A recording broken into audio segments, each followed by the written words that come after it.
Samantala, 95.5% employment rate na itala ng Pangasinan noong 2023. Mas maraming oportunidad sa trabaho maaasahan sa darating na Kalayaan Job Fair. Mula sa Radyo Pilipinas Tayug, narito ang report ni Mildred Coquia.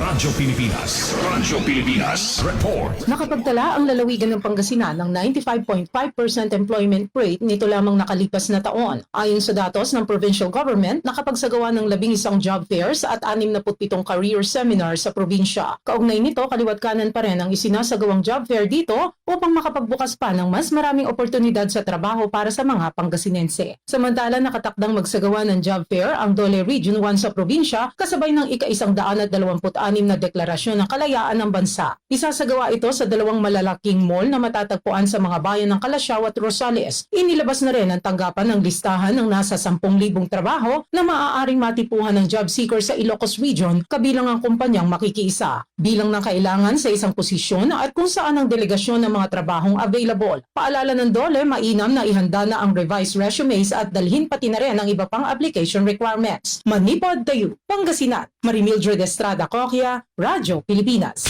Radyo Pilipinas News Nationwide.